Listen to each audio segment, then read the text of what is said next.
3% a year. Starting around 1975, it was reduced annually to about 2%, creating a 1% deficit in the infrastructure. And that 1% deficit is consistent with the almost $2 trillion worth of input that the engineering societies think is necessary.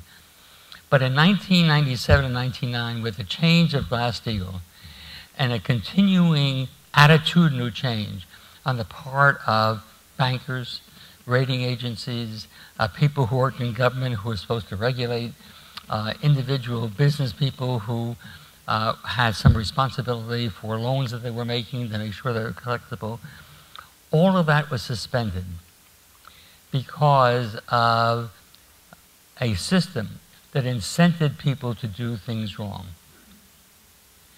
Bankers became incented not to see that they were going to get repaid their loans, but to get as much out on their books as possible, because they made money and bonuses on those loans, and they packaged them and sold them to other people. Each time they packaged it, they didn't do anything to help the product that they were working on. They just increased the cost of it. And that cost became uncontrollable. Rating agencies were incented to give high ratings, irrespective of what the responsibility was. Mortgage companies were incented to take on mortgages, even though they could not be repaid, because they packaged those mortgages, added their fees, and got out of the responsibility.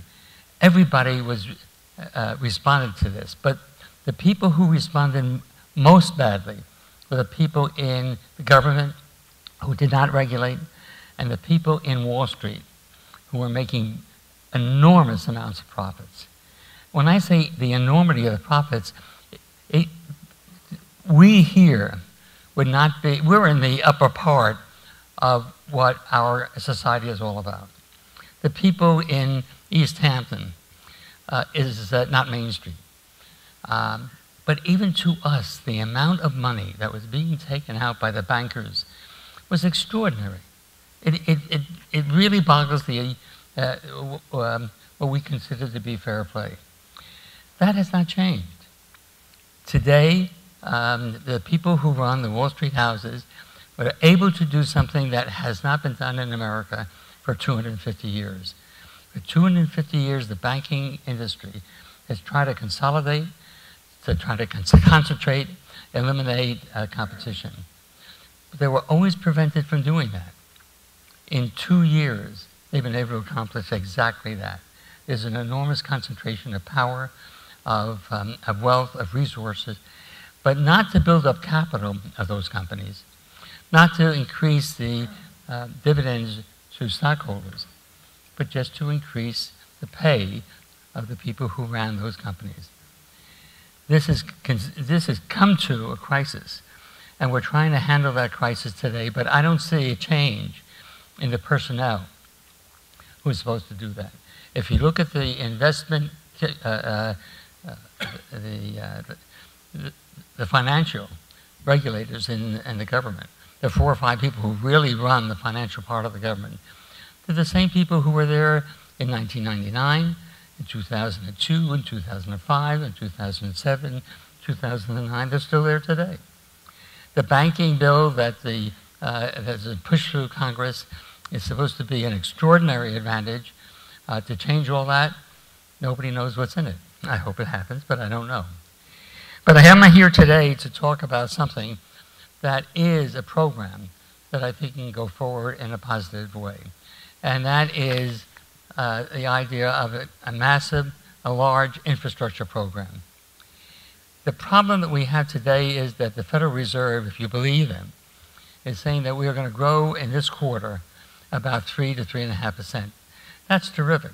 The GDP growth of 3.5%, we would all sing in the streets. We would be dancing wildly with that kind of recovery. At the same breath, they say that with a 3.5% increase in GDP, we will not grow employment this year. We will not grow employment next year.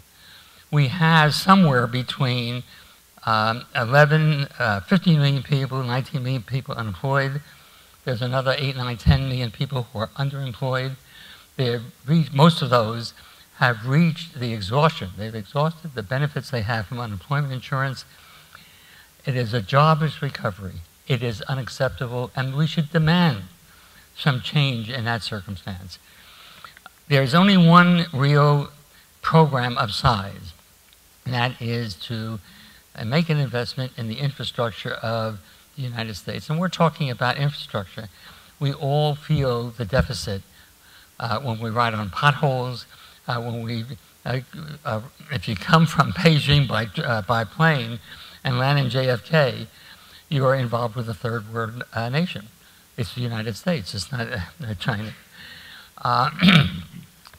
The elements of the infrastructure that is in far, far degradation, you're going to hear some about those a little bit later, are getting to the extreme position. We're talking about maybe a $2 trillion opportunity. That should be seen as a demand. It should be a demand for those kind of services.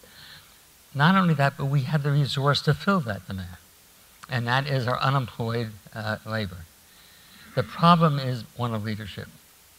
There will not be a program that carries a multi-year effect. Only a multi-year program will work because the political leaders are concerned about a long-term situation in which we have near-term deficits. It's interesting to note that when we were told that the world was going to collapse on Monday morning if we didn't do something to save the banks, something I'm not sure I agree with. But nevertheless, if I was in that room, I would have been scared too. Nobody said, how are we going to pay for this? We went out and spent $790 million to help the banks. A year later, that was under Bush. A year later, with the stimulus package from the current administration, nobody said, how are we going to pay for that? It's going to add to debt. We can't have that. But today, when we talk about a stimulus program, it's not an investment program that will help the infrastructure and put millions of people back to work. The question is, we can't do that unless it's revenue neutral, unless we add taxes, which is not very easy to do, or we cut unemployment and other costs, which is not very easy to do. I do not know what the tipping point. Look, I don't like debt. I'm a businessman. Would like to get as much surplus and cash as possible. Sometimes it's necessary to make an investment, and sometimes that investment is going to take more than 1 year, and that's what we're proposing. A program of, say, $1 trillion addressed through something like Build America bonds, that the United States would take a 30% interest in the form of the federal government, in the form of tax revenue like municipal bonds or some other kind of incentive. That would cost about 30% of the total, the federal participation. We're talking about a program of $350 billion over a 6, 7 year period. We're talking about $60–70 billion a year that can put 7 million people back to work. That's a piddling amount compared to the numbers they're talking about, and yet there is no leadership, political leadership, to go forward on it. The advantages of investing in infrastructure is not only that it's going to increase the rent rolls and the value of our of things that we hold, increase the way we live, our standard of living. It will have an enormous multiplicity of effect. There is a multiplicity of dollars.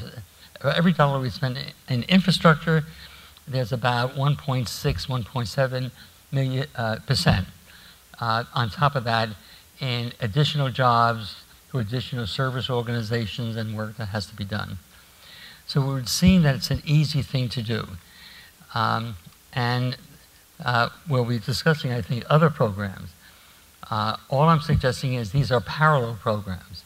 But if we don't get a program that's multiple in years, which will allow businessmen to say, I'm going to make an investment in product, in people, in R&D. If it's not a multi-year program, businessmen will not do that. So there are a lot of advantages to the kind of things that we're talking about in this program. And I think with that, I'll pass on. Thank you very much.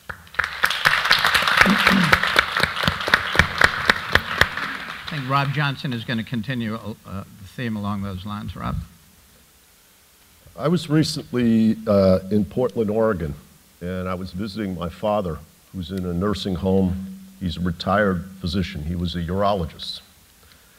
And as we sat on the porch, he said to me, "This president is missing an opportunity." And I prodded him to continue, and he said, "When you used to do house calls with me, and people had to pass a kidney stone, what is it that you do as a physician?" And I'm thinking Demerol or something. And he says, "You convince them that it's transient, that the pain they're in will be over soon." And as my wife gave birth about 14 months ago, the doula and the OBGYN that were in the room with her convinced her that this was very painful and it was just about over. They continued to convince her for about 8.5 hours. Anyway, I do believe, to use Franklin Roosevelt as a backdrop, that right now I am most afraid of fear itself. I see a tremendous amount of fear, and I take my father's perspective, and it's not really so much a criticism of the president, it's a criticism of our society, that we are indulging in fear. And there's no better example of that than the Aspen Ideas Festival that's somewhat like what we're doing here today out in Colorado, where just a couple of days ago, David Gergen and Niall Ferguson essentially fear-mongered about deficit reduction to a very powerful and elite audience. And I think following Bernard's leadership and Jeff's writing and Van's inspiration past and to come in a few minutes, we really have to resist that trend.